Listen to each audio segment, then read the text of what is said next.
Hi friends, എൻ്റെ കൂട്ടുകാരിയാണെങ്കിലേ എനിക്ക് കുറച്ച് മത്തൻ്റെ ഇല നന്നായിരുന്നു. ഇത് ചിലയിടങ്ങളിൽ പിയണിക്കയെന്നും പറയും, ഞങ്ങൾ ഇതിനെ പിയണിയ ഇല എന്നും പറയും, മത്തൻ ഇല എന്നും പറയും. അതിനെ നമുക്ക് എങ്ങനെ തോരൻ വയ്ക്കാൻ നോക്കാം. ഞാൻ മത്തൻ്റെ ഇലയെല്ലാം കഴുകി റെഡിയാക്കിയിട്ടുണ്ട്. അതിനെ അരിഞ്ഞ് തോരൻ വയ്ക്കാം.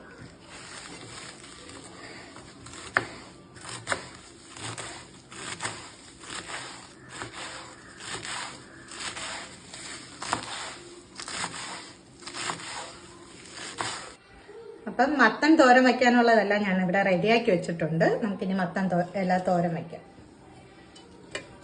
ഇതിനാവശ്യമായ സാധനങ്ങൾ: മത്തനില, പരിപ്പ് നമ്മൾ നേരത്തെ വേവിച്ച് വെക്കണം. പിന്നെ അതിൻ്റെ അരപ്പിനാവശ്യമായത് മഞ്ഞൾപ്പൊടി, ജീരകം, വെളുത്തുള്ളി, മുളക് പൊടി, കുറച്ച് തേങ്ങ,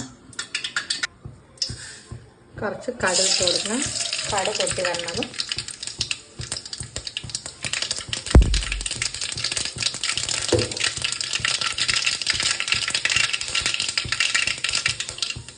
കുറച്ച് നല്ല ജീരകം.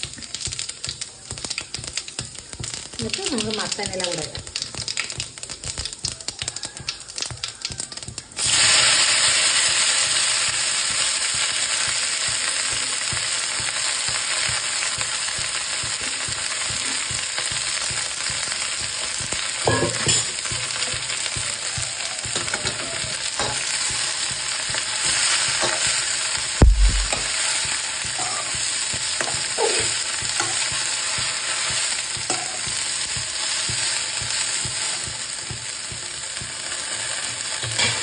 ഇതിട്ട് ഇങ്ങനെ ഒരു 5 മിനിറ്റ് അടച്ച് വയ്ക്കാം. അത് കഴിഞ്ഞ് നമുക്ക് ബാക്കി ചേരുവകൾ ചേർക്കാം. പിന്നെ ബാക്കി സാധനങ്ങളിടാം. ഇതിൽ ഞാൻ ഓൾറെഡി വേവിച്ച് വെച്ചിരിക്കുന്ന പരിപ്പാണ് ഇടാൻ പോകുന്നത്. അതിൻ്റെ കൂടെ കുറച്ച് ഉപ്പ് കൂടെ ഇട്ട് നമുക്കൊന്ന് ഇളക്കിയിട്ട് അനാവശ്യമായ അരപ്പും കൂടെ ഇട്ട് വയ്ക്കാം.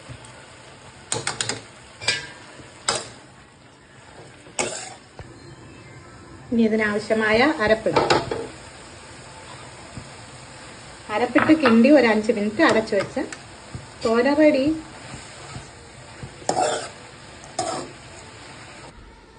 അപ്പോൾ നമ്മുടെ രുചികരമായ മത്തങ്ങ ഇല തോരൻ ഇവിടെ റെഡി ആയിട്ടുണ്ട്. നിങ്ങൾ ട്രൈ ചെയ്യുക, കമൻറ്റിൽ അറിയിക്കുക.